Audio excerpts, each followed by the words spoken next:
the adults before I get too close and scare them away. I can't see an adult again. I can hear a Hadada though, that's for sure. No, there's no adults home. Interesting. I wonder where they've gone. Perhaps we just keep coming at the wrong time. Sebastian, do you think that nest looks like it's grown?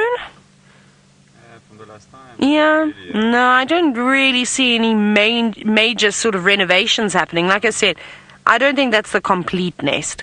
It's not very big. They're not small birds.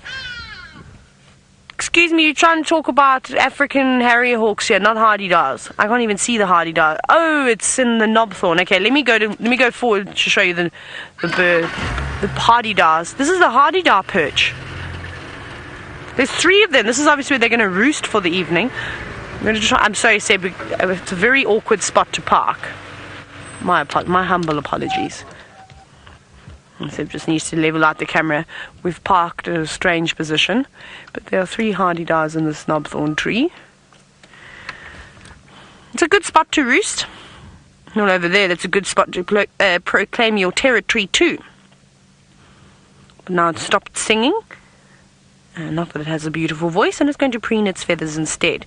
We'll keep coming back to the Gymnogene nest, and hopefully we'll catch the adults. I don't know if they necessarily would have abandoned it. I reckon we just keep coming at the wrong times, and you can also hear a grey-headed bushshrike. You may hear that call as we watch the Hadada. It's not the Hadada making that noise. And they're beautiful birds. So only when, of course, the light catches their feathers do you see those beautiful colours, those iridescence, and sometimes it can be a little bit purple. Sometimes you see bits of green. Green and sort of the bronze is the normal colours, but every now and then I have seen some beautiful sort of purple colours coming off of their feathers too. Tony, you said that you love the name Hadada. It is a cool name, and a lot of the birds are named because of the sounds that they make, and that's exactly where the Hadada Ibis got its name. There's the other one. Feathers ruffling in the wind. It always just amazes me how sort of particular these birds are when it comes to preening. They do pay a lot of attention, and they're very delicate with their feathers too. I mean, when we watch zebra and wildebeest, grooming one another, they don't do it very elegantly. I mean, normally with it's a wildebeest, it's got its back leg stretched behind its ear and it's having a scratch, and then it's also biting another part of its body at the same time. Where the birds don't do that. They just look very poised, don't you? Now, a lot of you are probably disagreeing with me, especially because I'm talking about a Hadada. But they're lovely birds. This is so nice.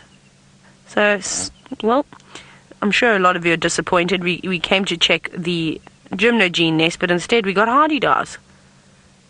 Well, that's all right. We need to start looking out for Hadada nests too, because those chicks are really not pretty. They're quite funny to look at, although no little chicks' nestlings are very pretty until they get their feathers.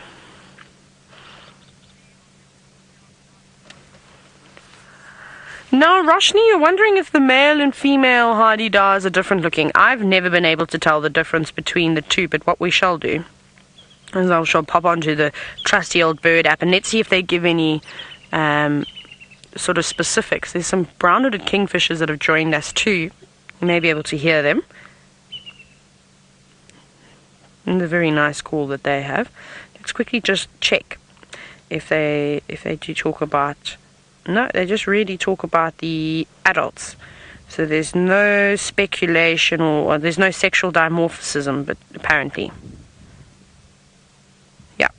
No, adult. I'm looking at the pictures too. They all just refer to all the pictures as adult and then juvenile, adult. So no, I don't think so. What you do tend to find, though, with a lot of the female birds is that they're often larger than the males. But again, that doesn't ring true with every bird species like it does with the African fish eel, which we have seen already. It does make sense, though, being a female bird, to be slightly larger. I mean, it's obviously you're the one that's producing the eggs. Using a lot of your sort of resources when you're coming into breeding season. It's actually quite tough. And then again, so the males, they've got to put their beautiful colors on, and then some of them grow extra feathers. You know, it's very exciting. A flock of quelias just flew overhead. Now, I can see something else. I don't know if it's a bird or if it is... Oh, elephants! Never mind. Sorry, bird, whatever you may be. No, it's not even a bird. It's the part of the power line, I think. Hi, Ellies. That was nice. It's like we planned this, you know. Pulled an elephant out my sleeve. Fantastic. Who have we got? 2 young bulls, by the looks of it. Where are you going? The dam's that way. Oh, grumpy. Ears slightly flared. He had his tail slightly stiffened away from his body. We might have some troublemakers here, but not to be unexpected with young elephant bulls. Most of the time they're calm and relaxed, but sometimes they get a little bit out of hand, and then they need a stern talking to. And I always seem to give the young elephant bulls stern talking tos on a regular basis. And discipline them. Okay, let's follow them. They are going on a 2-track, but it's quite a prominent 2-track. So we'll go, and we'll see how long we follow them for. But if they decide to disappear into the bushes, well, we'll cross that bridge when we get there.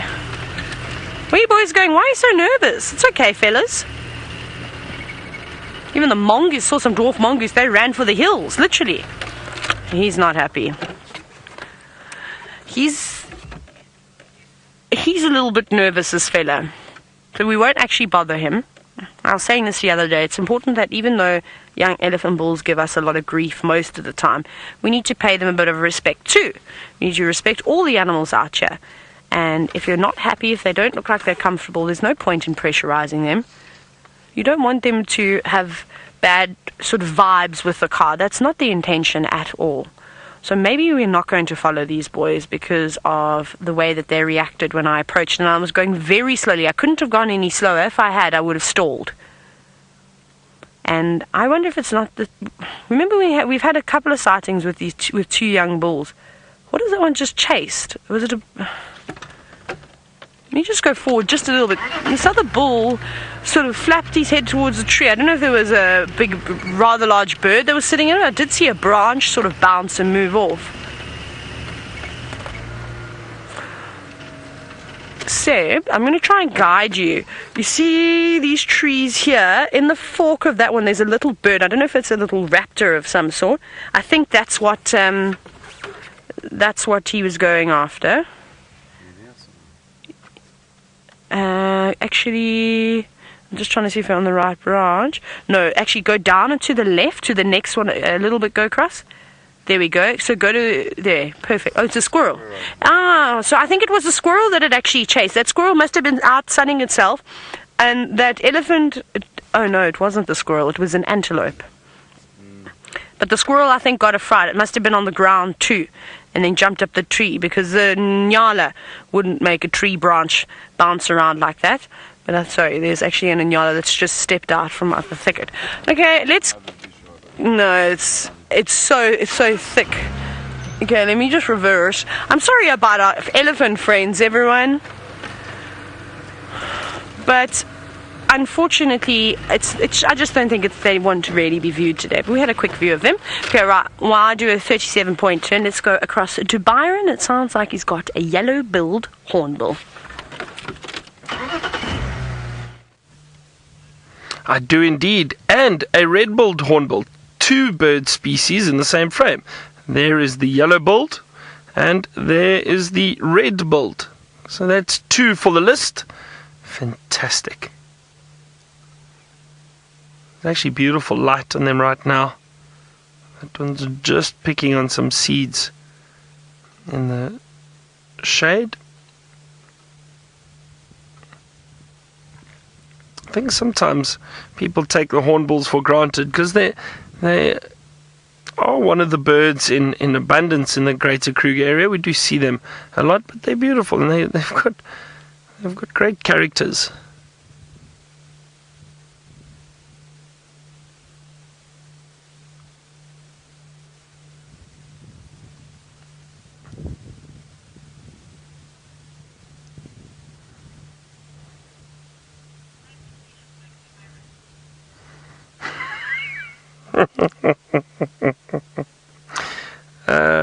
Megan says she thinks the hornbills look like pirates. Are you sure, Megan?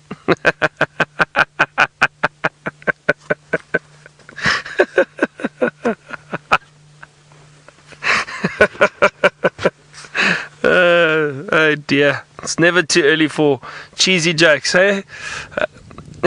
There goes a crested francolin. We've seen one of those already.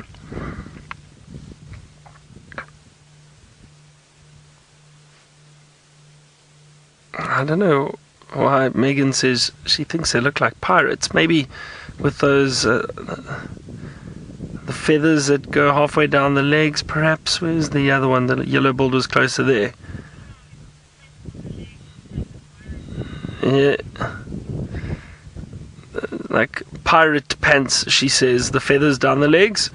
Okay, I can kind of see that. Maybe the way they hop around.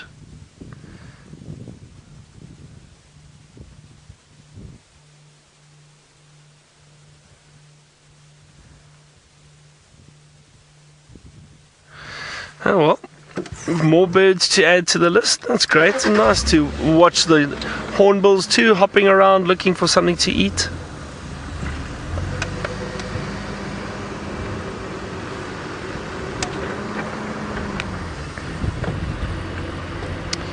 Hello, little Tula Ann. How are you? It's always nice hearing from you. Tula Ann is 5 years old and she watches Safari Live a lot. And it's always nice. Did you see that? There was a little duiker that ran in front of us. Where did it disappear to? They often disappear very, very quickly.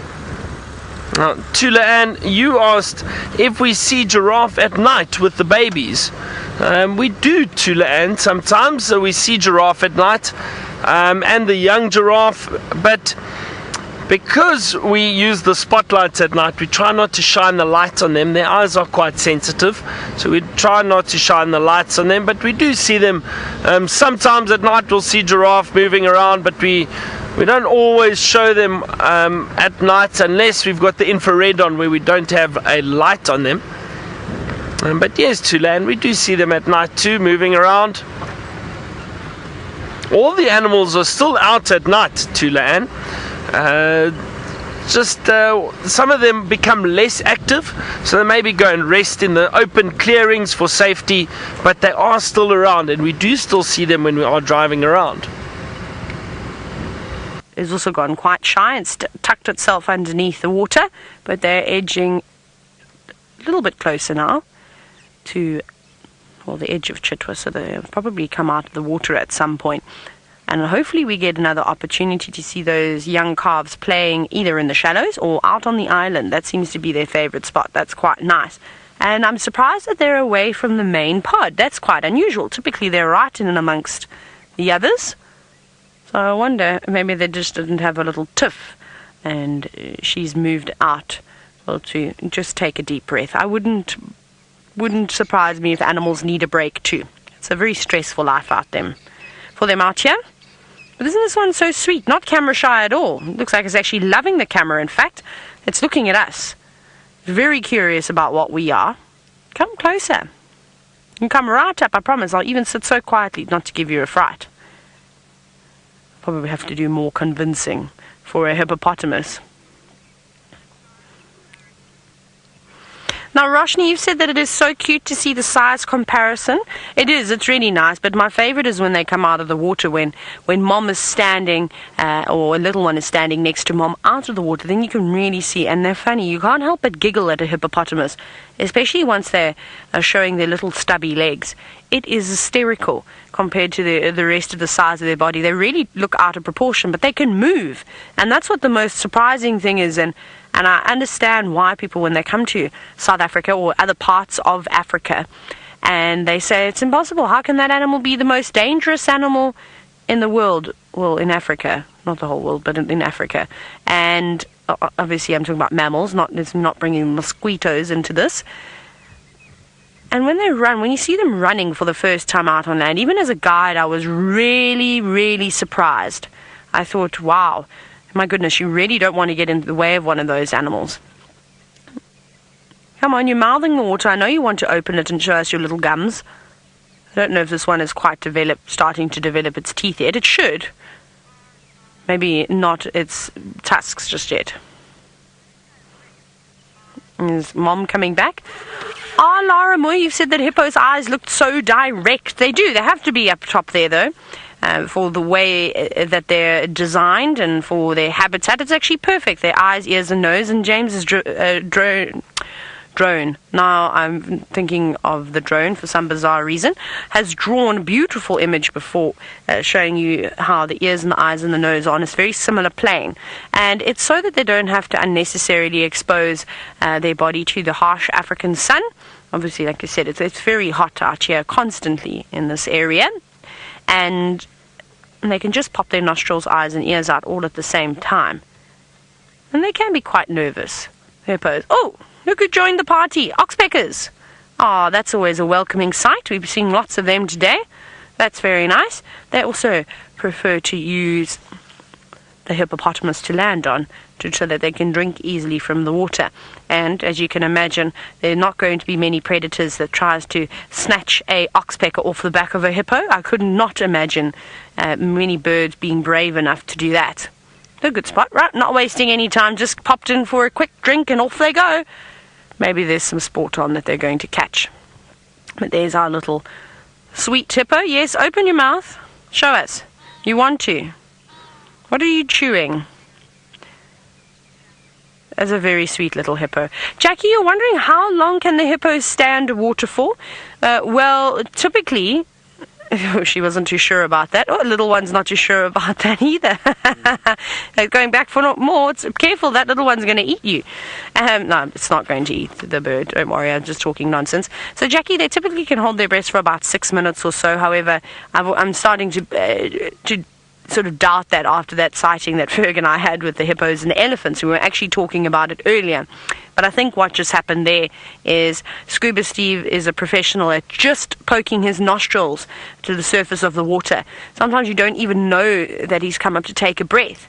And especially with the elephants splashing about in the water, creating waves, it could have quite easily concealed that hippo, and that's why we didn't realize. So it's for about 6 minutes, but that's a long time. That's awesome. You're going back to sleep, little one? I hope not, because this is the time to get active. The sun's going down, it's getting cooler, and I'm sure your tummy must be rumbling for some grass. Isn't that so precious? We will go around to the main pod. Actually, let's do that.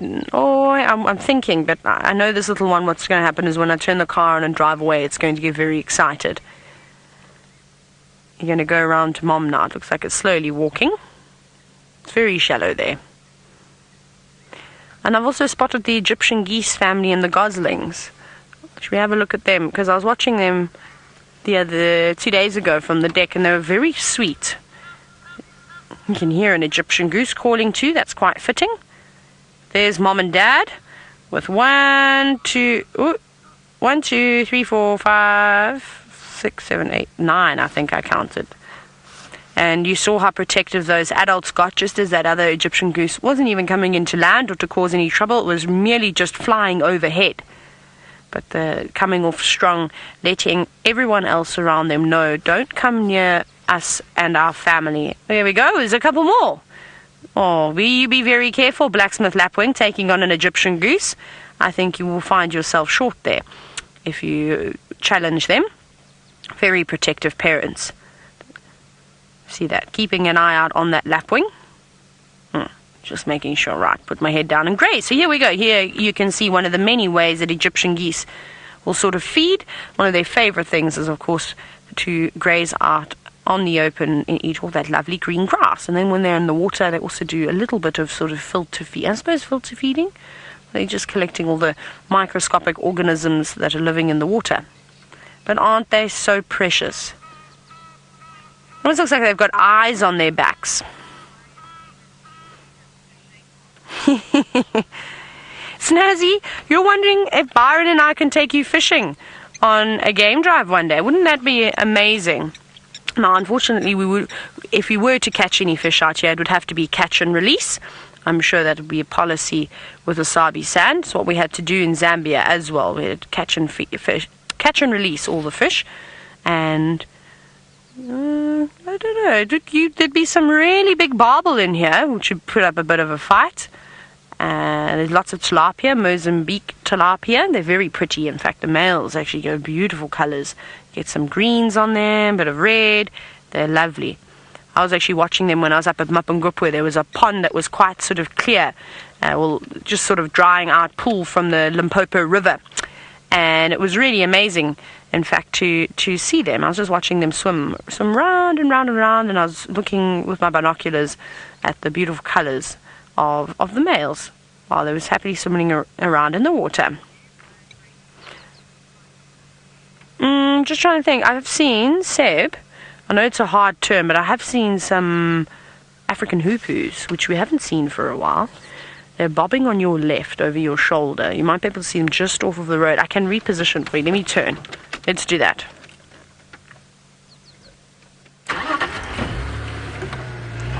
Let's see if these hoopoes don't fly away, but they're also in the lovely light. It's so nice. I'll just turn the car like this. Hopefully don't drive into anything because I'm not really watching. Just so you just see them flutter. Probably a male and female. There's a pair of them.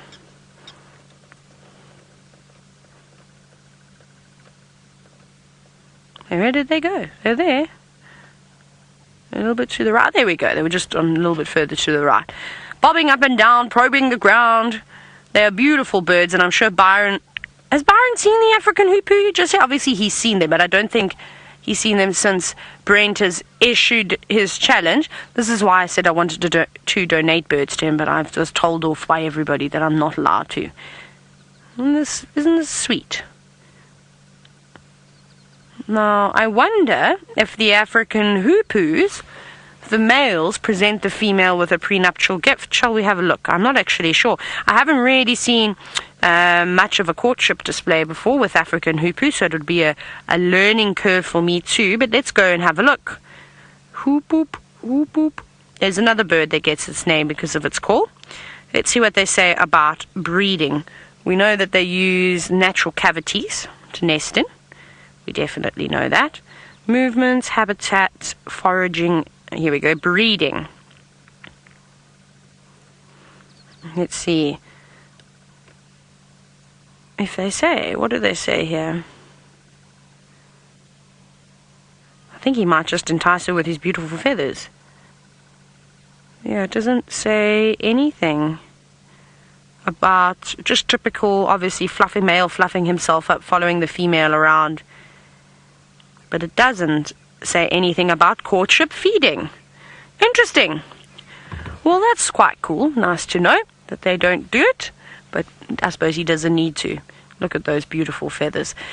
Now, something exciting sounds like it's developing back towards Djuma, so let's jump on board with Byron, who's pretending to be a race car driver.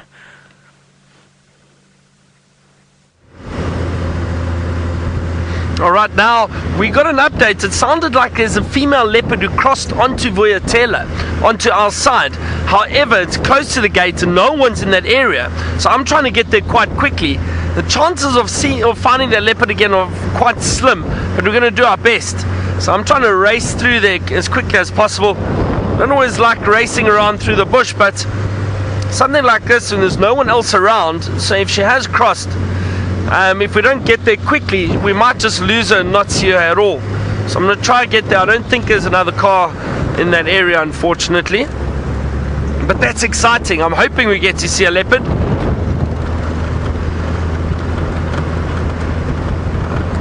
Apparently not too far from the gate. Yeah, so let's hope. I'm going to try my best, everyone.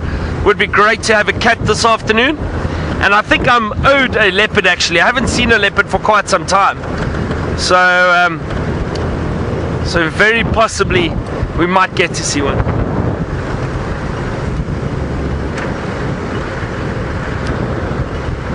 It's quite windy now while I'm driving, obviously.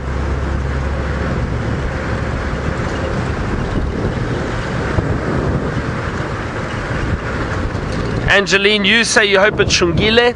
Judging by where it is, I don't think it will be that leopard. Now there's another vehicle approaching, so I just want to pull off a little bit and get them to go past us. Maybe I can get an update from them. I'm just going to ask them and see, maybe they saw it. Peter, how are you? How's it going, everyone? Did you see that leopard? No. No, I did not. No, okay. Well, go there, I'm sure. We're going to try our best. Let's see. Okay, lucky man. Enjoy. Good luck, everyone. Bye. Alright, they didn't see a leopard either, so let's try and see.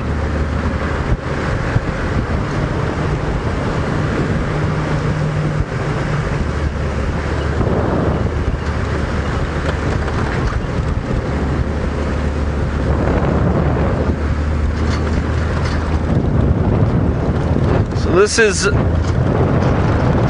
alright, well, I'm getting closer to that area. Let's go back to Tayla, who's got a bird in a tree at Chitwa Dam, and hopefully I'll have some exciting news soon. We do have a bird in a tree. It is a fish eagle. I'm not sure if it's the same fish eagle that we saw. It could be the partner. And it's all fluffed up. What are you going to do? Where are you going? Are you going to fly? Did you just get a bit of a chill down your spine? What a beautiful bird. Let's see how good my Egyptian, I almost said Egyptian, because for the moment when I looked at it like that, it actually resembled an Egyptian vulture with that very white sort of head and of course the yellow facial plumage. It is missing a couple of long sort of stream-like feathers coming from the top of its head. But let's give the African fish eagle a call.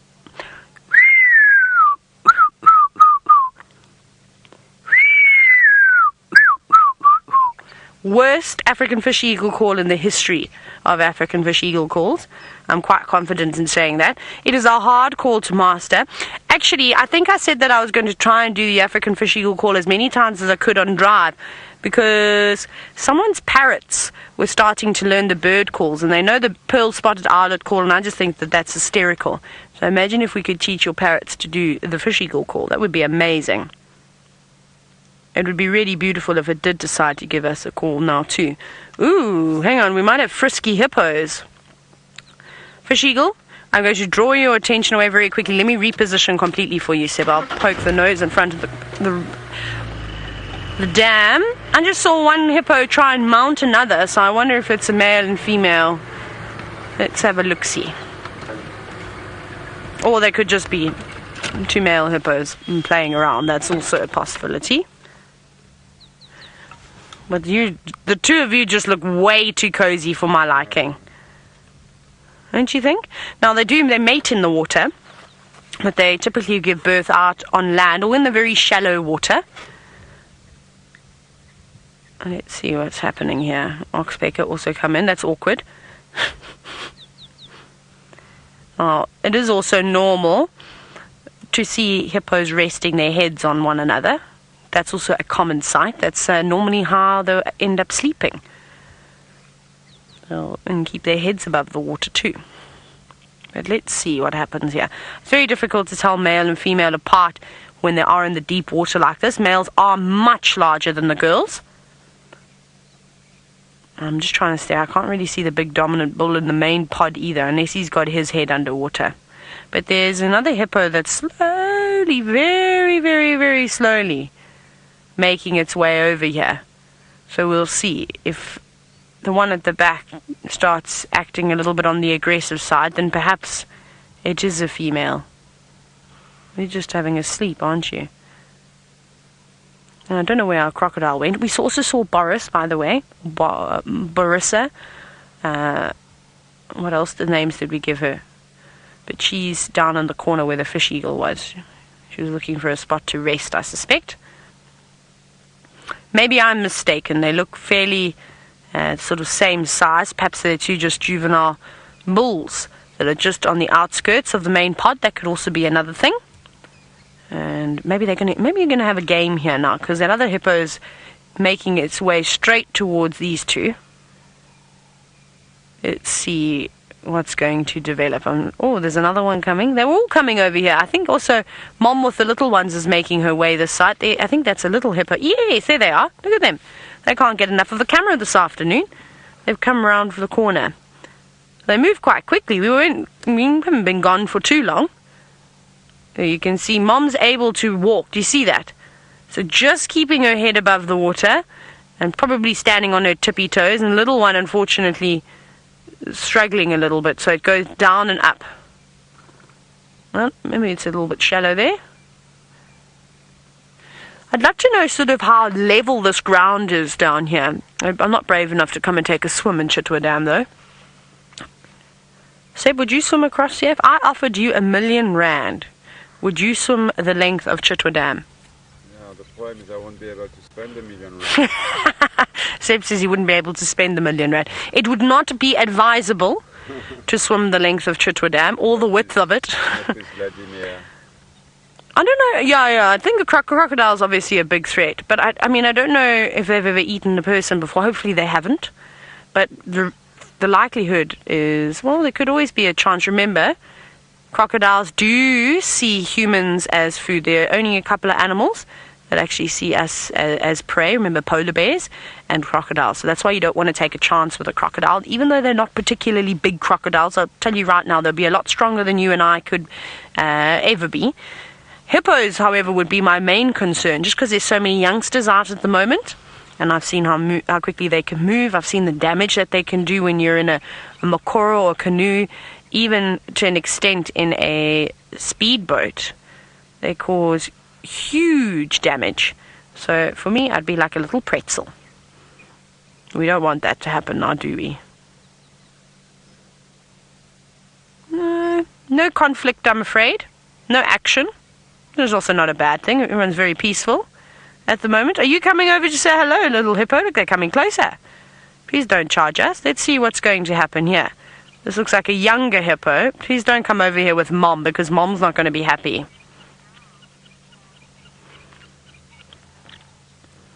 Leopard lover, it's a bit of it's a sad question, actually. You're wondering if hippos ever drown while mating.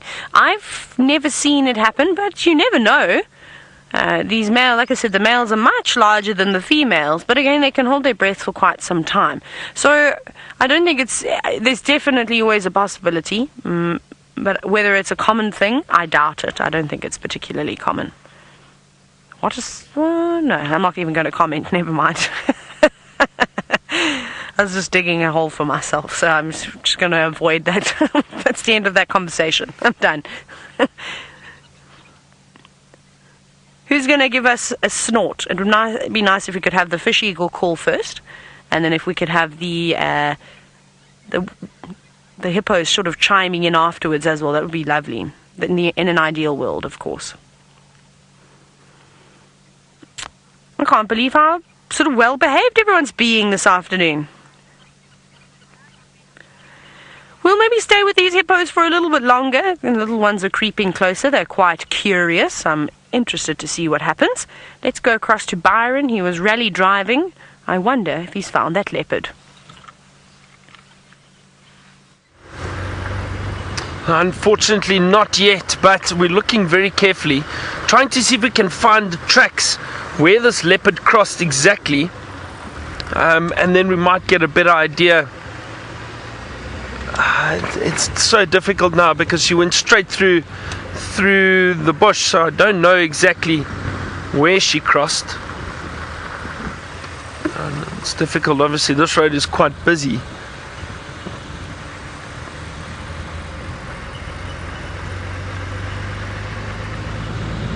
Just have a look around here. I might just cut off through the bush.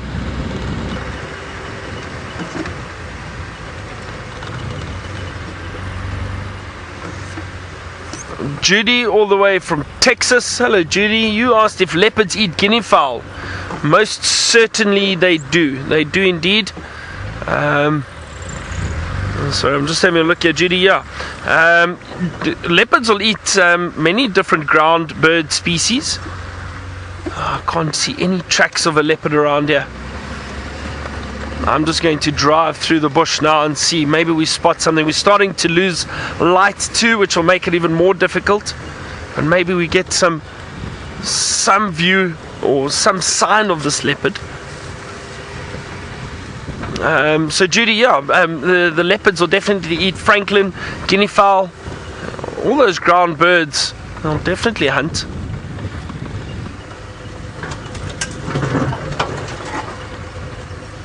Keep scanning carefully, Senzo.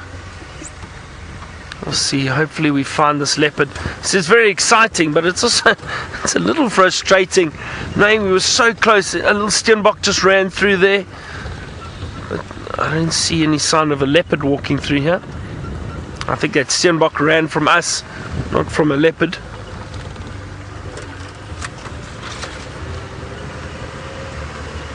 She could have gone anywhere. That's the thing. Let's have a look down here.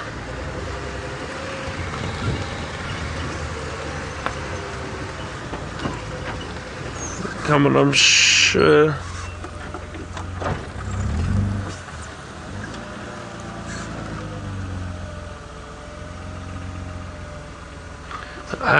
Sorry, Megan, read that question again, please. Gary asked, how common is it for a leopard to hunt where? Oh, in a tree. Okay. Well, Gary, see, with the birds, like the guinea fowl and the and francolins and that, it would hunt them on the ground. It wouldn't need to go into a tree to hunt them. But I've seen a leopard jump into a tree and catch a monkey. I've seen it myself. An incredibly fast leopard. I mean, to jump into a tree and grab a monkey needs to be very fast and agile. But it's not something that they do very often. Not at all.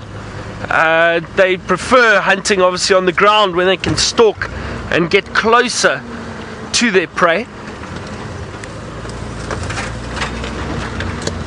Oh, this is like looking for a needle in a haystack. It really is. But we're not going to give up. See, I also don't know if she crossed this main road, the main access road. I have to have a good look around here. Let's see, maybe we get tracks of her coming out somewhere. Now the difficulty is only 2 pairs of eyes scanning around, looking for tracks, trying to find any sign of this leopard. Okay, I can hear rattling testicular. See, I'm going to use every little tool we have. So, birds.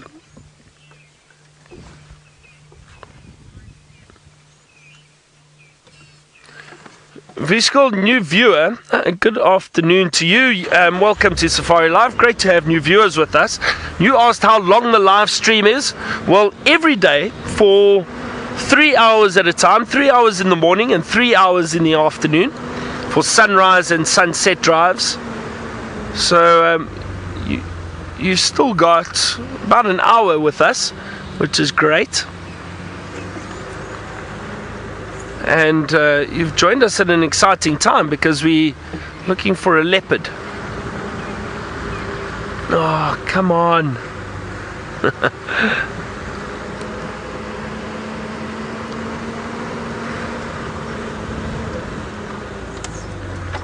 I'm going to be driving up and down here a few times just to make sure we don't miss anything.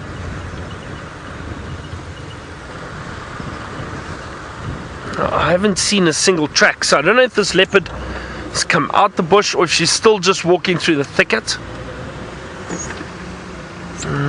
Alright, well, let's head back to Tayla with the hippos at Chitwa Dam. I'm going to carry on looking around here.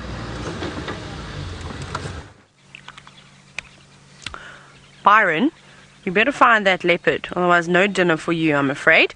We're still with our hippos. We're with the youngest hippo calf at Chitwa Dam, who seems to be the most playful this afternoon, and hopefully this little one will continue being playful. It keeps opening up its mouth, climbing over on mom's back, It's all very entertaining. But if we don't really know where to look, we want to look at all the hippos, because then these ones start moving around. We think, oh, we're going to see action here. We better come back here. And then they're quiet. And then there's action on the other side. And we've got to quickly pan across. It's all too much. I just wish the two young hippo calves would meet up and play. I wonder if they, when they see each other, if they get excited. Oh, there we go. Hello, hippo. Can you turn this way, please? Lots of muscles on the back of their neck. Did you see that? They're all waking up now. This is perfect. Absolutely perfect. Oh, look at there. There's a...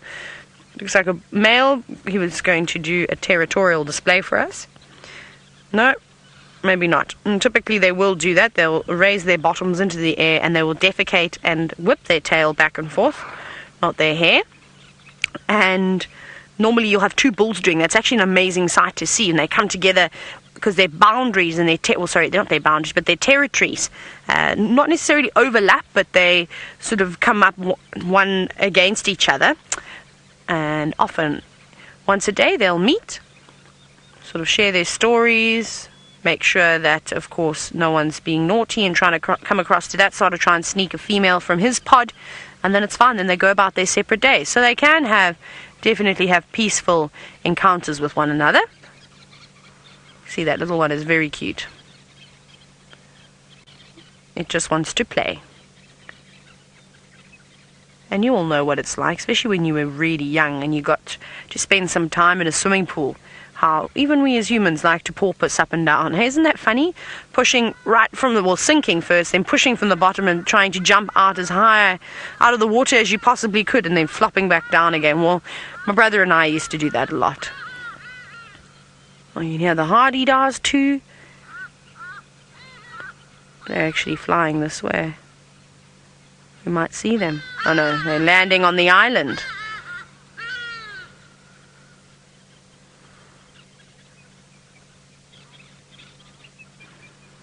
Hear the buffalo weavers. Of course, we could hear the Hadada too. You can hear the splashing of the hippos.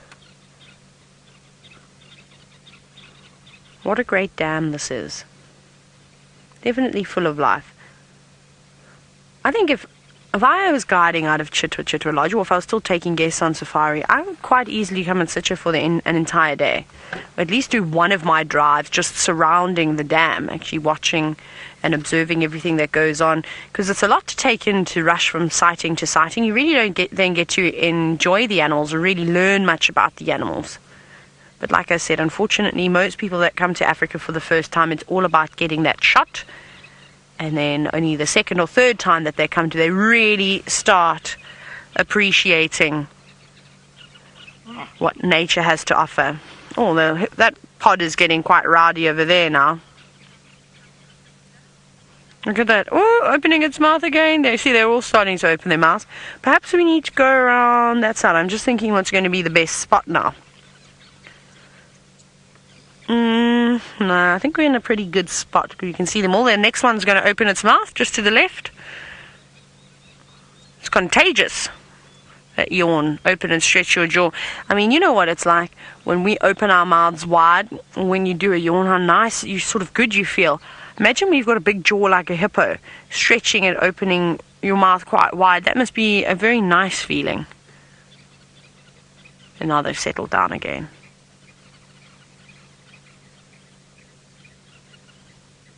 I actually miss hearing the sounds of the buffalo weavers.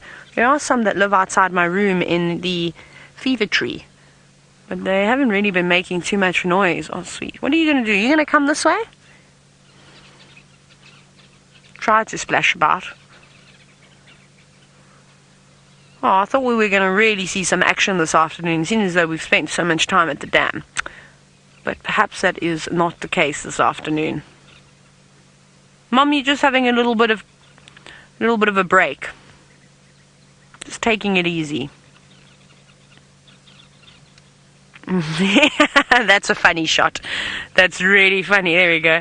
Trying to climb up, nudging Mum. Aunt Jo, you're wondering what is my favorite thing about a hippo? That's a good question. What is my favorite thing about hippo? I don't think I have one favorite thing. I like them for everything. Their very tiny ears that make them look a little bit like Shrek. Their bulgy eyes and their big nostrils. I love the way that when they reach the surface of the water, they snort when your calf bites your bottom or your tail and annoys you, and you have to spin around in circles to try and chase it away, as this female's doing. I love that too. I love the sound that they make. I love it when they open their mouths and show their big teeth. I most certainly love it when you're able to watch a dispute among two hippo bulls and see how powerful those creatures really are. So, Aunt Jo, there's not really one thing that I just like about hippos. I love all of them. I even love their stumpy legs and their tummy that almost touches the ground. So much. So, it's quite typical for hippos to do this at this time of the day. They're just starting to wake up. Normally, an open mouth like that is a threat display, just letting everybody know in the area, look how big my teeth are, I can open my mouth very wide, you don't want to mess with me. But at this time of the night, they don't really seem to be doing it threatening. However, that snort that we just saw, there we go, that was a perfect example of another form of a threat display. I'm going to snort and expel water from my nostrils and try and make myself sound scary. And then I'm going to raise myself out of the water and porpoise. And then that normally does the job and will chase away any intruders. But unfortunately, when you're the size of this little calf, look, he's trying to be very intimidating. You are not scary. However, I'm scared of your mother behind you. Yeah, it's deep there. You're struggling to stand. I can see that. Let's see if it's going to come again at us. It's cheeky, this one. It's getting older now. Oh, that's so funny. It almost looks like they're smiling.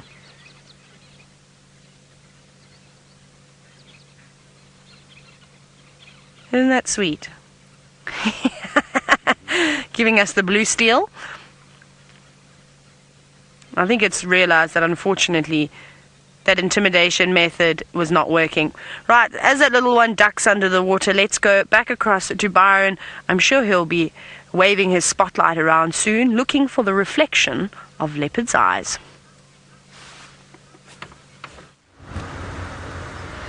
Well, indeed, Tayla, soon. Just, unfortunately, we were just, it's frustrating. Let's put it that way. It's frustrating.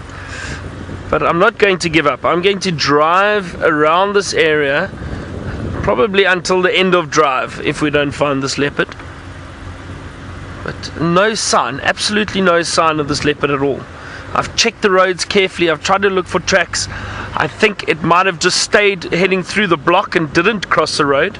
But I don't know. I have absolutely no idea.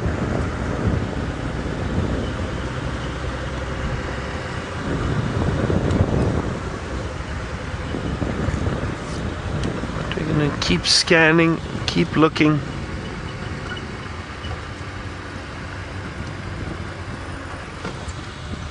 Aladina, welcome to you. You're a new viewer. And again, we've had so many new viewers. That's awesome. Hang on. Yeah, leopard tracks. Okay.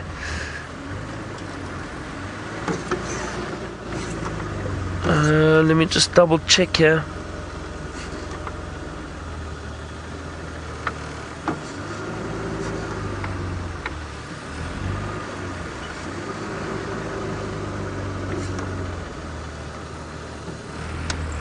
On a second, I want to just have a look around here. So Aladina, you asked how do we see the leopard tracks? Well, Aladina, what we do is obviously driving. It's difficult to sometimes see the tracks around, but what we look for is prints in the sand. So prints in the sand, they're a little bit easier to spot in soft sand, but that's what we try to look for.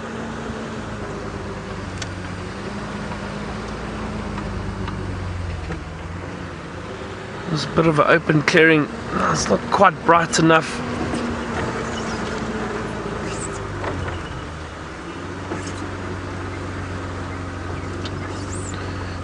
Tennis all the way from Canada. Good evening, Tennis. You asked, what is my favorite thing about the Sabi Sands? Well, Tennis, this part of South Africa, the Sabi Sands, for me, I definitely think it's got some of the best game viewing in South Africa. I do think so, without a doubt. Not just South Africa, but the Sabi Sands is there's a huge abundance of wildlife. So I mean, everything from leopards to lions to buffalo to elephant, but a lot of various antelope species. There's actually a lot going on in the Sabi Sands. There's hippo, there's crocodiles, the bird life's amazing, beautiful lodges, so it has so much to offer, I think, to be honest.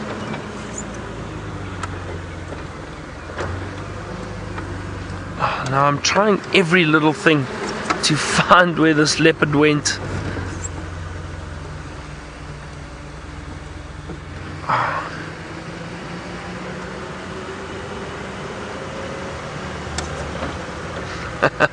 Izzy H, apparently you waving the pom-poms around to cheer me on. Well, thank you very much. You don't perhaps have some lucky beans too that you can throw around? Because I think I'm going to need all the luck I can get to find this leopard that has disappeared.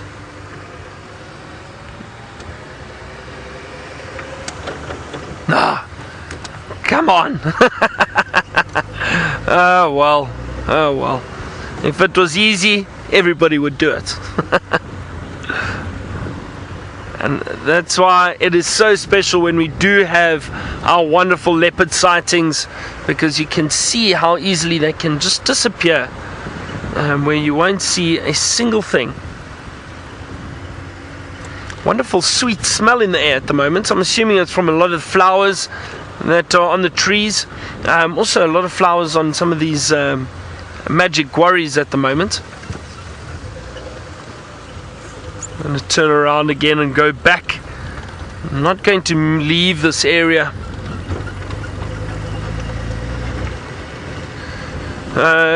Chandler, you asked how many leopards live in the Sabi Sands. I don't know what the number is at the moment.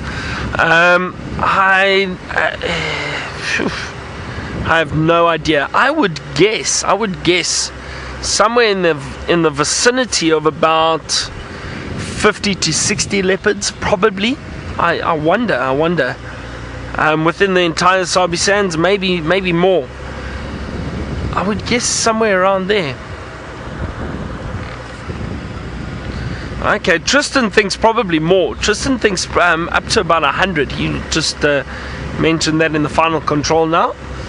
I think Tristan's wrong. No, I'm joking. I can say that now because he's not on drive, so he can't argue with me. I'm joking, Tristan. I trust your judgment. So Tristan reckons about 100 perhaps. I wouldn't be surprised. I remember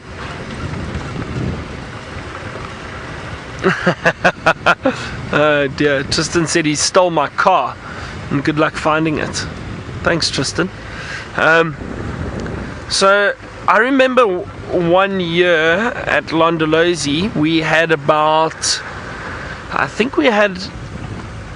trying to think what it was now. I think well over 20 leopards that we used to see on Londolozi. It was like 26 or something like that. Resident leopards around Londolozi that we recognized and were able to view. So that was just in that area. Now the Sabi Sands is huge, 60,000 hectares, or roughly around 120 or 130,000 acres. So it's a massive area.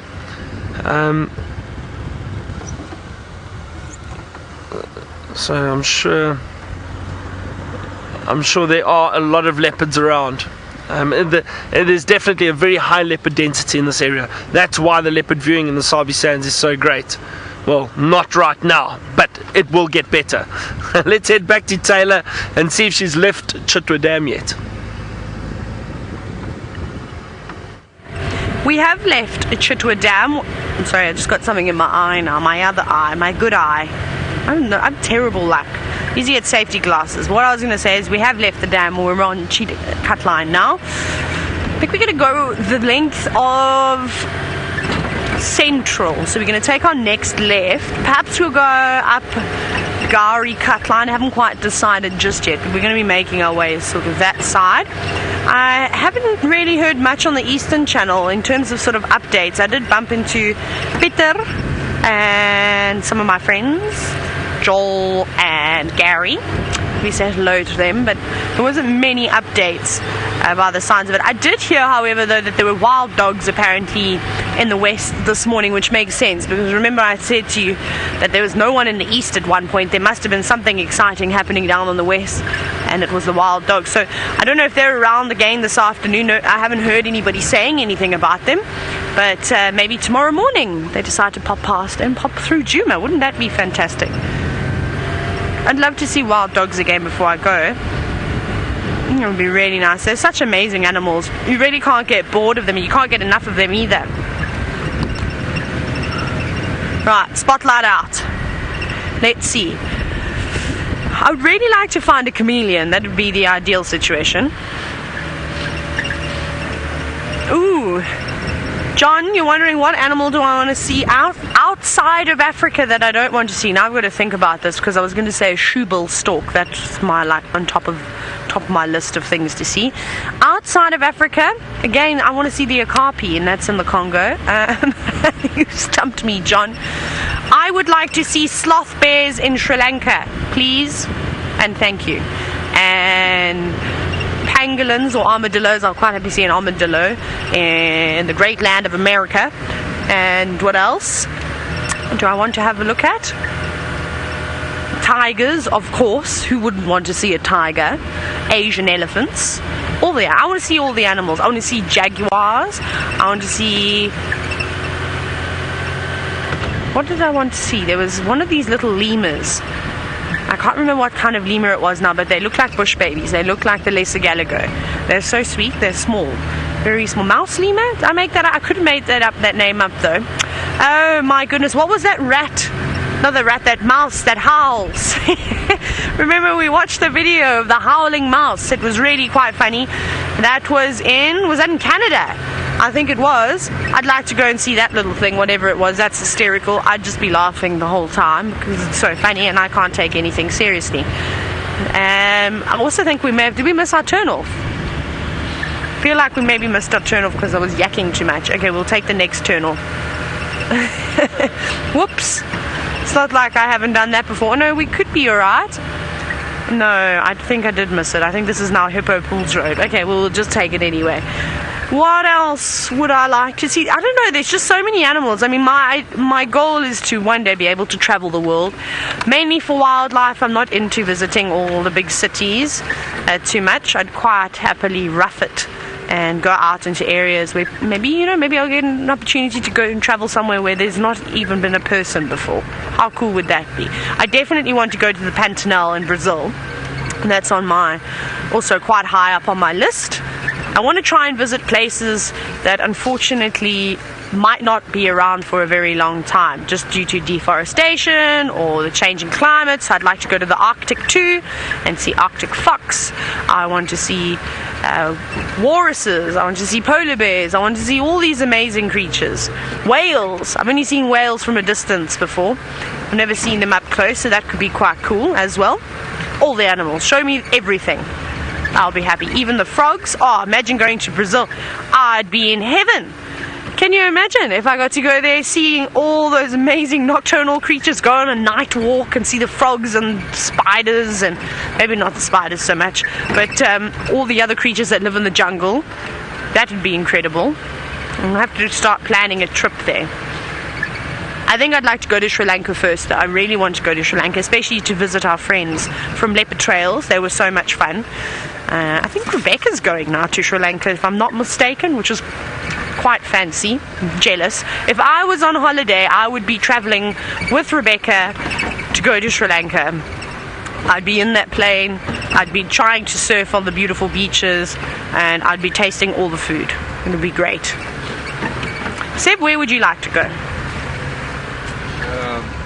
in terms of wildlife? Or Yeah, wildlife. Like, seeing as though we're doing a wildlife show, we might as well talk wildlife sometimes. see the snow leopard, The snow leopard, yes. Also want to see that. That's true. Brazil for sure. Yeah, Brazil's a good one.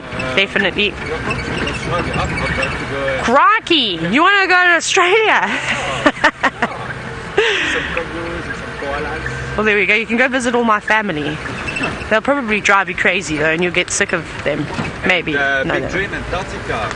Antarctica. That would also be really, really nice. Yes, I want to go in all these places. Perhaps when I one day become a multi-billionaire, doing what I'm not sure, winning the lotto, probably not.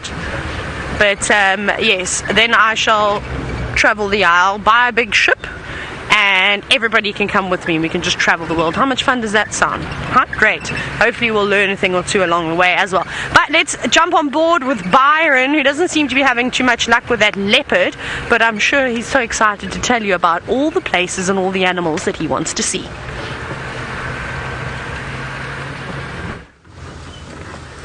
Well, yeah, no luck. I'd like to see a leopard, to be honest.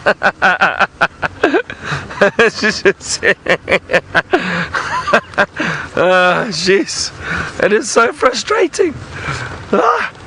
Anyway, I think what would I like to see, or where would I like to go? I think I'd have to agree with Sebastian,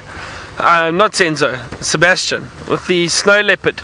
Senzo, what do you want to see? Did you say you want to see a bear? Huh? Bears in North America. Oh, hang on, that's not going to work. There's a big tree stump there. So I'm trying to off-road in this area that I think this leopard went. Maybe it lay down somewhere. That's what I'm hoping for. But I also got to be careful. I don't want to hit a stump while I'm driving through here. So yeah, snow leopards would be amazing. Jaguars in the Pantanal, like Tayla was saying. What else? I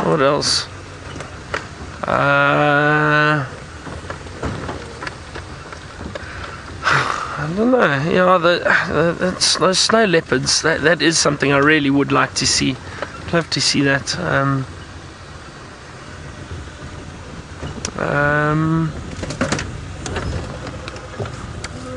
Hang on, I'm just looking. Anything else, Senzo, that you can think of? Like Taylor said, to win the lotto would be amazing. Oh, really? Senzo wants to film under the sea. Now, Senzo, why on earth would you want to do something like that? You like the ocean. Can I tell you? Okay, so this is a secret, everyone. I'm not actually afraid of anything out here. I'm happy to walk in the bush by myself, and I've got respect for the animals, and I'm always careful and cautious. I'm not afraid of anything out here. Under the sea, not for me. See, I'm a poet and I don't even know it. I think no. So I think being under the sea, scuba gear on, I'd get claustrophobic. That's my biggest fear, is having to breathe through a mask and rely on a tank on your back. No, I'm happy to swim on the surface and snorkel. That's fine, because I can just lift my head if I need air. But this down, no, it's not for me. Taylor says maybe we should just call Senzo the Little Mermaid from now on. Senzo the Little Mermaid / Prince of Kenya.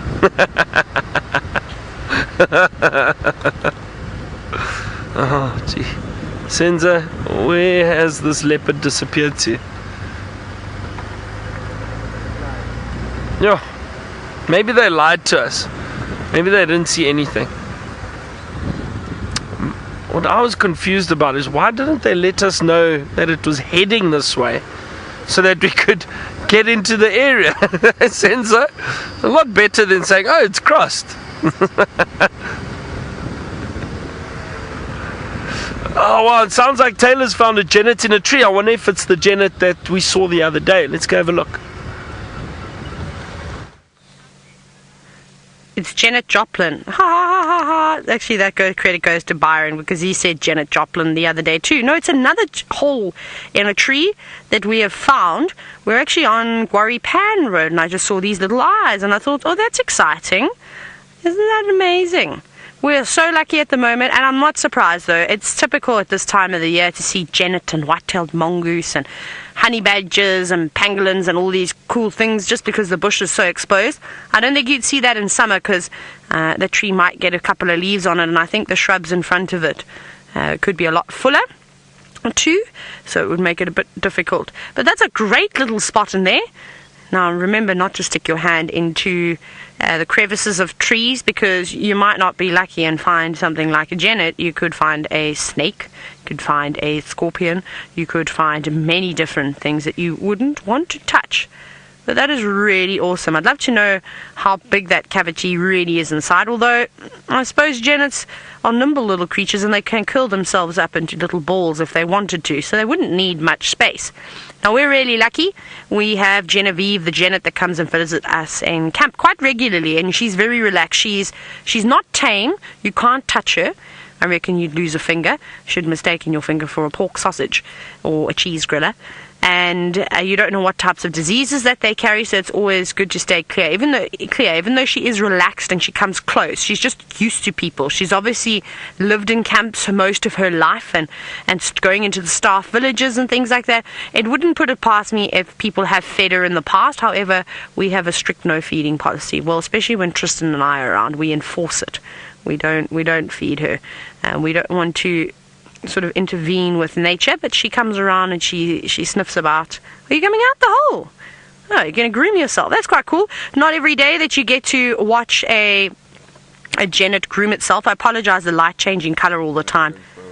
Are you going to go infrared? Keep your light on there like that. Just a little bit. It's very easy for you to say that. My arms are very sore now. The way I'm positioning. That's why I want to actually reposition. I apologize. Let me just get a better... There we go. Now I've rested my arms, one on my leg and one on the other back of the chair. So Janet has been sleeping for most of the day, and now it is waking up. It's very difficult to be able to tell male and female, especially one of the only ways that I suppose you know is if you look for the manly parts underneath the tail. Will probably be the easiest, but it is pretty tough when they're in a hole like that. But that's so cool to see a genet actually waking up from its slumber. I've never seen that before. Kathy, you said we need to find a genet Lopez. Why did I say Lopez? What even accent is that? Jennifer Lopez. We can have one. Obviously, we don't know these are the same individuals that we're seeing. We only know that Genevieve in camp is the same one, because what are the chances that you'll see so many relaxed genets like that? And she also has a big notch out of her ear, so she's quite easy, and she's a she. We checked the other day when she was dangling her tail. We ducked underneath her. Very brave of Tristan and I to check. Jenny, you've said that this is your first genet. How fitting. Jenny the genet. Very cool. Seb, do you think if I move forward a little bit, we should get a better view of this genet's face? Let's try that. I'm just going to move slightly forward, just that you obviously saw there's a slight obstruction. Just for Seb. I've got a clear view, but I think if I do the same thing for Seb, how's that? Let's test. Hopefully it hasn't run. No, it's still there. Just a little bit down. Let me get both arms ready. Point and shoot. Go down a little bit. There we go. Just in the corner. Still not quite ready to come out just yet, but eventually it will. Now, they eat a number of different things. Like we've been discussing, that a lot of the animals are opportunistic feeders out here, and a genet will eat a lot of different things. They will eat, I wouldn't be surprised if they ate eggs, but they love insects, so they specifically like those alates, the princes and princesses of the termites that fly away after the rain. They'll eat an abundance of insects, so even those big crickets that we got to see a kingfisher eating once, that's what they'll gobble on. And I'm sure they'll get little birds every now and then too. Like I said, opportunistic. Now, cat, you're wondering how big is a genet? Firstly, a genet is also not a cat, just in case you were wondering. Lengthwise, from tip of its nose to the end of its tail, I'm busking. I'll have to check on the measurements, but that means I have to put the spotlights down, which I can't do right now because this is too important. Let's guess. Let's go with, I would say, 1 meter to 1.2 meters in total. They've got a very long tail. Their body's not necessarily very long, but that tail, I wouldn't be surprised if their tail is even longer than their body. It's amazing. And it's so important for balance, especially when you're climbing around trees. And like genets, of course, not only do they live in them, but they will move around in them too. And balancing on those branches, it's impressive. And the most impressive thing I've actually got to see was Genevieve running across. We have this basically a latter fence, so it's not quite bamboo, but it's thin pieces of wood that. So if you get what bamboo looks like, so that type of thing, a little bit thicker, and they're placed together quite closely. What is wrong with me? Closely too. So I'm doing spoonerisms. I added the T to closely because I was going to say closely together, and then it creates an awesome fence. But you can imagine the diameter of the latter poles is not particularly big, so when she runs across the top of them, it's amazing. It's like the equivalent of a tightrope walker, watching a tightrope walker walk across a piece of rope, and she does it with absolute ease, and then she'll jump from that small sort of narrow position onto a tree. But it's, you know what, I think I'm going to take these lights off of her now. The reason being is that she doesn't look quite ready to wake up just yet, or if it is a she. We had some yawns. We also had, of course, some grooming, but has gone back to sleep again. So we don't want to put too much bright light on them. They typically don't enjoy it, but how lovely is that skyline? Isn't that beautiful? Lots of different colors, dead knobthorn trees, silhouetted against the sky. It would be nice if you had the genet coming out and standing on one of those open branches. I would never have even thought of the opportunity to see a silhouetted genet against the sky. Now, Snazzy, you're wondering if that hole was made by the genet? No, I don't think so. They use natural cavities. So that could have been created by, say, a woodpecker, maybe an old nesting site again from a barbet or something along those lines. Or it was just the tree, the center, just rotting away. And then maybe, if there were some bits of scraps, sort of like some wood that maybe the termites have eaten, and it was all dead, it wouldn't surprise me if the genet would maybe make that nesting site a little bit more comfortable and perhaps scrape some of the undesired debris out. But otherwise, they are unable to sort of, widen it. They don't have a nice sharp beak that they can peck away at it. They don't use their teeth. They definitely don't use their claws to claw into the tree. So it's typical natural cavities, and mainly in the trees, of course. Right, let's carry on. Let's see what else we can find. That was really nice. Genets everywhere. Very cool. Oh my goodness. Well, we better very quickly go across to Byron. He's got one of the rarest animals in the Sabi sand.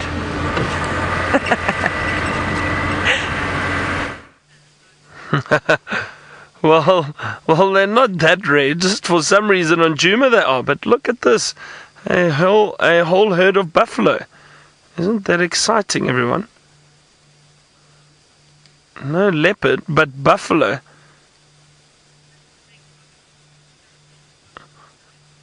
Tristan, very optimistic. He thinks that the Nkuma Pride are possibly going to catch one. That would be wonderful. That would be great, not for the buffalo, but for the lion pride. And for us to hopefully get the lions back here. But this is great. I haven't seen a herd of buffalo here for months. So this is really, really nice.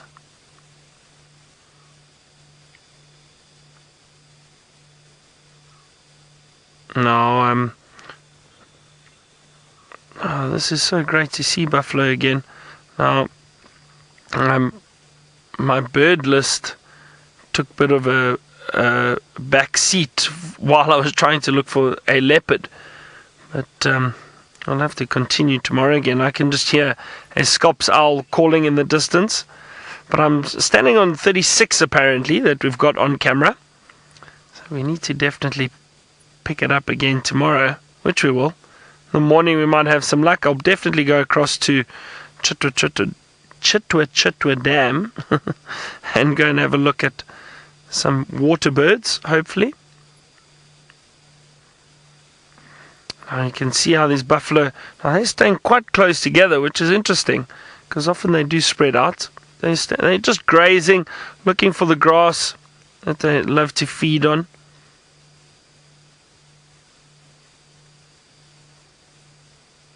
Every now and then you hear the horns clashing and these massive buffalo feeding on grass.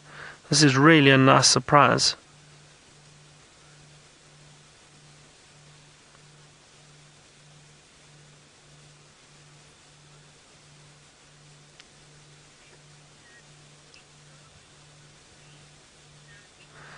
Snazzy, you say it gets dark here so quickly. I suppose. But especially these buffalo, because they are so dark, it's difficult to see them at night.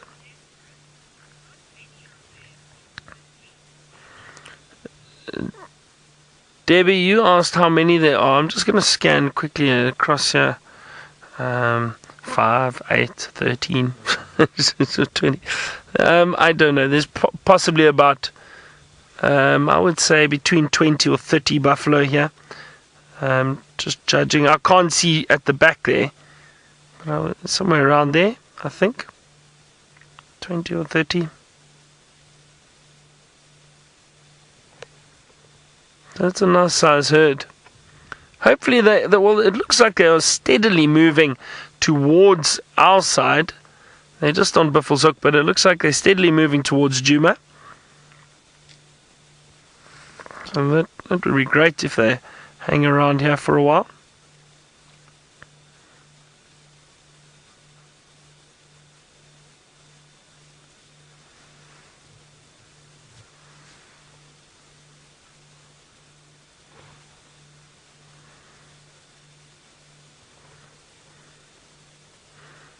Wouldn't it be great if that leopard just popped out somewhere around here and gave us a view, even if it's just a brief view?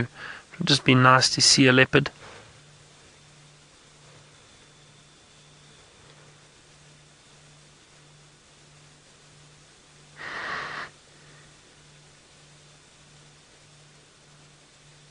This was a really nice surprise though, to see a herd of buffalo.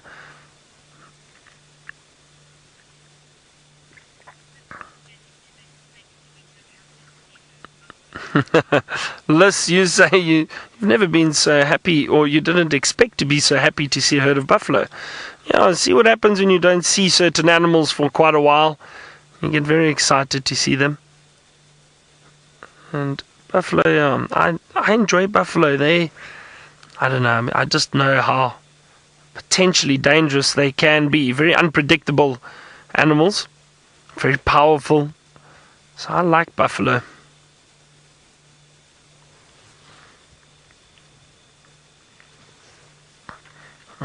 I think I'm going to move on. I'm going to move on from the buffalo.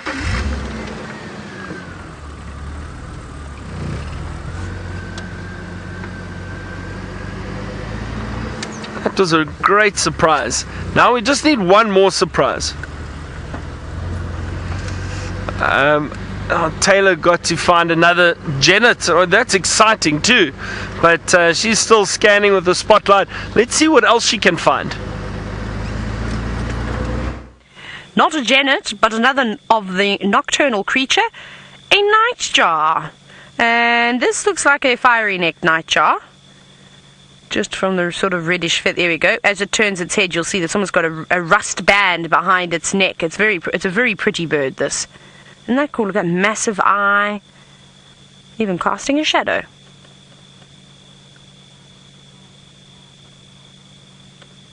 You can hear a barred owlet calling in the distance, and it's just flown off. Not a very good night, however, for sort of hunting for a nightjar. We always talk about them hawking, and for that it's nice to actually have the moon out and the insects are silhouetted against the sky, and that's the best way to hawk. But I'm sure it will do a sterling job. anyways, just with a little slither of the moon. But I could hear a barred owlet, but it was quite far away. It actually sounded like it was maybe in this drainage line. We've seen 2 bush babies already, but they won't sit still. So hopefully we find one now as we're driving. That's the best thing. Is like Byron was saying, it's pretty, or I think he was saying, or maybe we were talking about it in a review meeting today, I don't know now, how it's actually easier to put birds on screen while you're live and while you're driving around. The same thing goes for a bush baby, for a white-tailed mongoose, for a honey badger, all these different things. It's actually the review Megan has reminded me. It all feels like a blur today. So it's a good area for bush babies. It's very thick, lots of trees to bounce about. Let's see if we can find another one. That would be really nice, because then fiery neck nightjar, genet, and a bush baby, I think that's a very, very good night drive. It's nice to see the nocturnal animals, and they're not very common. I mean, I don't know when last week I put a bush baby on screen. I know that Byron and Ellie, when Ellie was still here, they were having a competition between them, trying to get them on screen. The last sighting I had of one, I think, was mom carrying infants.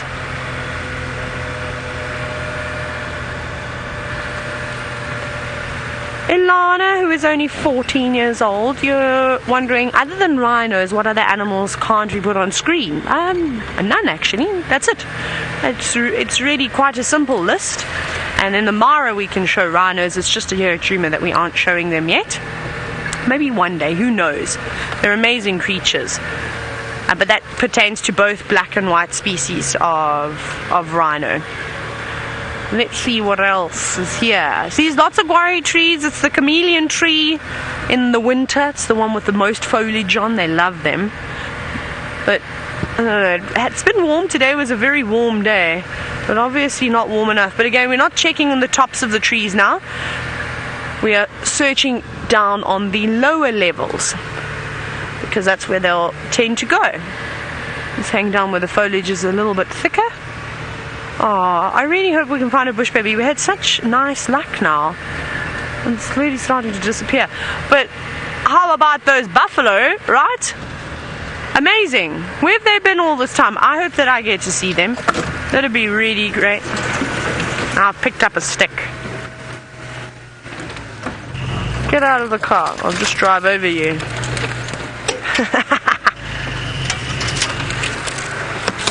I think I got rid of that stick. Now, LMI, how many bugs do you think I swallow is the question. So many.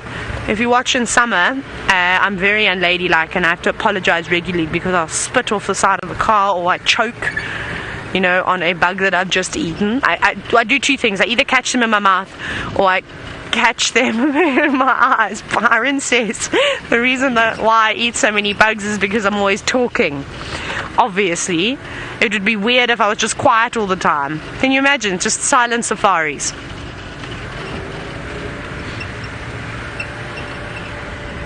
I can't. I have to talk. It's go away, Sebastian. Seb says it's nice. It's the best safari he's ever done with me for those 30 seconds. I don't even think I made it till 30 seconds. I really can't help myself but talk. It's a problem. I think I have verbal diarrhea. That's a thing, isn't it? Yeah. Yeah, it is. I have it. Really, like Tristan, exactly, and like Ali, and like Byron. I don't even think that he is able to say something like that. He doesn't keep quiet in camp. We actually have to ask him to stop talking. All of us talk a lot, and we like to talk lots of nonsense too. That's our speciality. It's our favorite thing to do. Oh my goodness, how that is the most preposterous thing I've ever heard in my entire life. Tristan says that he's the quiet one. Nonsense. Absolute nonsense. That's not the case at all. However, Brent is definitely louder than me. That's for sure. I think I come second after Brent. And then Innocentia's not quiet either. You're right. How funny is that? So there's like a 4-second delay when I'm talking to final control. So that basically they're just hearing. And as I'd said that, I know Megan hadn't quite heard my comment. That's why it is so weird. Because as I said, I think Innocentia, you know, she makes quite a bit of noise. Innocentia is one of our editors. When she's a camera lady, she becomes Essentia. And Megan actually had said that she thinks Innocentia when she, yeah, that girl can really bang it out when she wants to. It's really funny. Luckily, we're all not in the same room at the same time, because I think we could crack windows and glasses and all these types of things. It's so funny. Isn't Essentia watching? Is she still in FC, or she left? Is she giggling? Oh, yeah.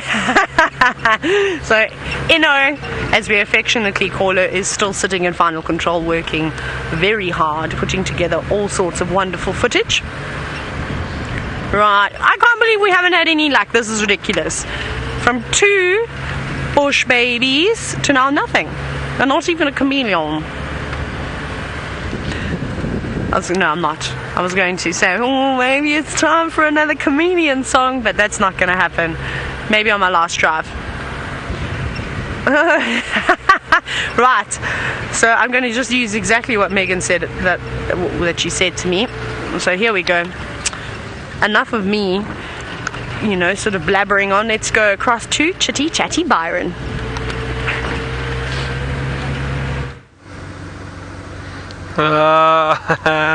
Very clever, very clever. I'm sorry, Tayla. I didn't mean it in a nasty way. I was only joking. We all a bit chatty around camp, I suppose. It's good. Imagine we were quiet and boring. That wouldn't be cool. Tristan is definitely not the quietest.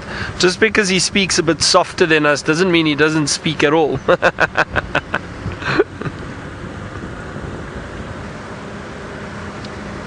It's kind of like story time with Tristan. Story time with Tristan.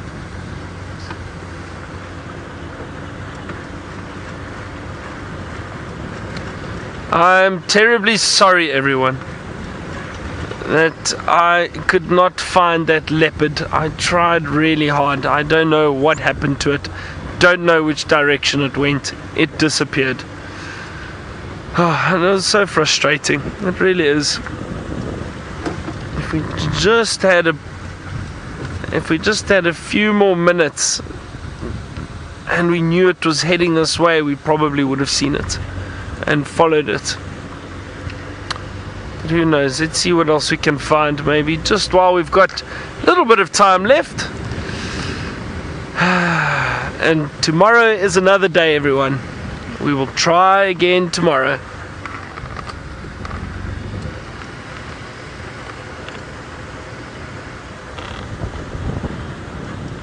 V-Scroll, you said you'd love to see a pangolin in the wild. Yeah, that is really amazing to see, and they are creatures which are very shy, firstly, and also endangered. So it's not easy to find them. Also, they prefer certain areas more so than others, but they do occur in the Sabi sands, and they have been seen here a number of times. So you never know. We could bump into one. A friend of mine was actually in Kruger, in the Kruger Park recently. I think about a few days ago, a week ago, and they were just driving along and they saw a pangolin. So they're definitely out and about. It's just with them being so small and elusive, it's very difficult to see them. Wonderful thing is that, you know what, these animals are here. So it's just a case of having a little bit of luck, a little bit of skill, or everything combined. Everything needs to be on your side to find those types of creatures, those elusive, shy, rare and endangered creatures.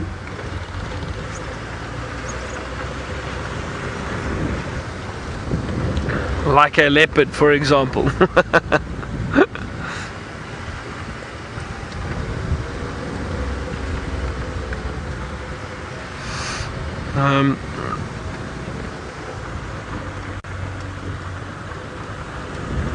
Snazzy, that's in exactly what I'm looking for, is eye reflections.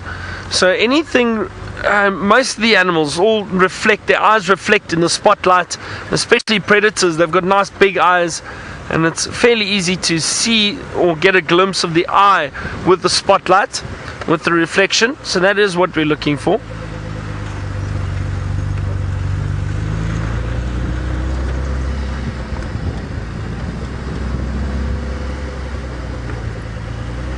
A scrub hare running off into the thicket, just off to the right. There it is, little scrub hare, or Tristan often just likes to call them bunnies.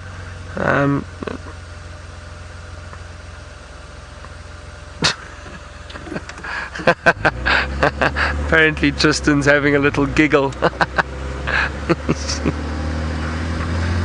Tristan the bunny hugger. Well, I suppose actually Tristan is a bit cuddly. Well, that's what everyone seems to think. It's like a big teddy bear.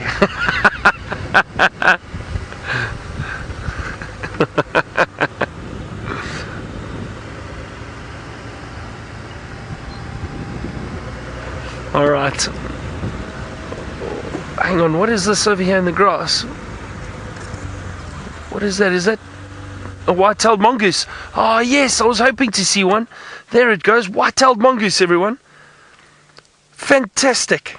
I think Tristan saw one last night, or the night before. I was hoping to find the white-tailed mongoose. Oh, this is very exciting. I've not seen one of these for quite some time. The largest mongoose species in Africa, nocturnal and usually solitary. There it goes.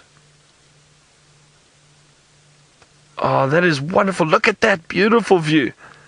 Oh, I'm so excited. Oh, and it's just disappeared behind that log. But oh, that is great. You see, things happen for a reason. There we can still see it. There it goes. Might still be able to see it. Just have a look there, Senzo. It's still there. Just around there. Where did it go? Oh, it's disappeared now.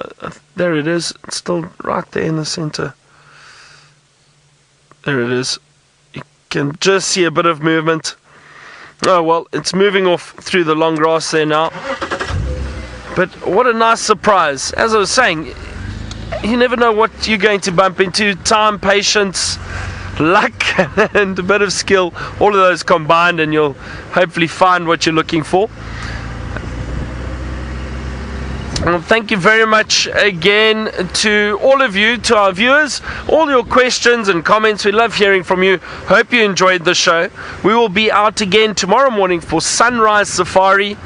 Thank you very much, Tayla and Sebastian on the other vehicle. And the ladies in the final control. It's been a fun afternoon. I've really enjoyed it.